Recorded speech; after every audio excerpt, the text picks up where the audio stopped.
उस जवान ने अपना वृतांत कहना आरंभ किया। उसने कहा कि मेरे पिता का नाम देवव्रत था। वह काले द्वीपों का अधिपति था। वे काले द्वीप 4 विख्यात पर्वत हैं। उसकी राजधानी उसी स्थान पर थी जहां वह रंगीन मछलियों वाला तालाब है। जब मेरे पिता 70 वर्ष के हुए तो उनका देहांत हो गया और उनकी जगह मैं राज सिंहासन पर बैठ गया। मेरे विवाह को 5 वर्ष हुए ही थे कि मुझे आभास हुआ कि मेरी पत्नी का मेरे प्रति पहले जैसा प्रेम नहीं है। एक दिन दोपहर के भोजन के पश्चात वह स्नान गृह को गई और मैं अपने शयन कक्ष में लेटा था। 2 दासियां जो रानी को पंखा किया करती थीं, मेरे पास बैठ गईं और मुझे आराम देने के लिए पंखा करने लगी। वे मुझे सोता समझकर धीमे धीमे बातचीत करने लगी। मैं सोया नहीं था, किंतु उनकी बातें सुनने के लिए सोने का बहाना करने लगा। एक दासी बोली कि हमारी रानी बड़ी दुष्ट है कि ऐसे सुंदर और सुशील पति को प्यार नहीं करती। दूसरी बोली, तू ठीक कहती है। रात में बादशाह को अकेला सोता छोड़कर रानी न जाने कहाँ जाती है और बेचारे बादशाह को कुछ पता भी नहीं चलता। पहली ने कहा, ये बेचारा जाने भी कैसे? रानी रोज रात को उसके शरबत में कोई नशा मिलाकर उसे दे देती है। ये नशे से बिल्कुल बेहोश हो जाता है और रानी जहाँ चाहती है चली जाती है और प्रातः काल के कुछ पहले आकर इसे होश में लाने की औषधि सूंघा देती है। मेरे बुजुर्ग दोस्त, मुझे यह सुनकर इतना दुख हुआ कि उसे वर्णन करना मेरी सामर्थ्य के बाहर है। उस समय मैंने अपने क्रोध को संभालना उचित समझा और कुछ देर में इस तरह अंगड़ाइयां लेता हुआ उठा जैसे सचमुच सो रहा था। कुछ देर में रानी भी स्नान करके वापस आ गई। उस रात को भोजन के उपरांत मैं शयन करने के लिए लेटा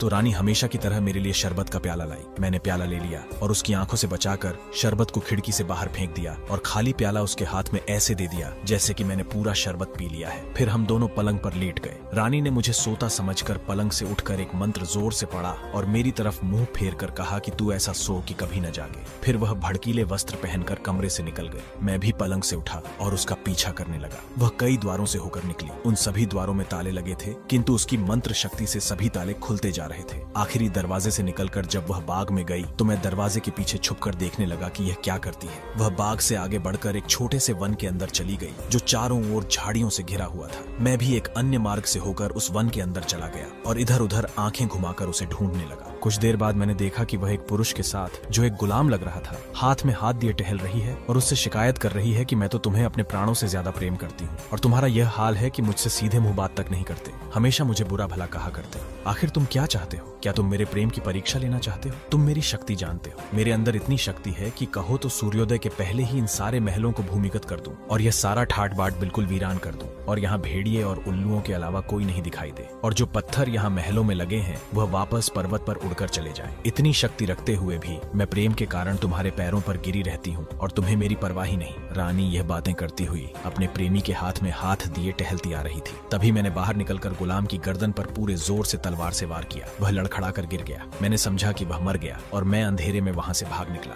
मैंने रानी को छोड़ दिया क्योंकि वह मुझे बेहद प्यारी थी। रानी अपने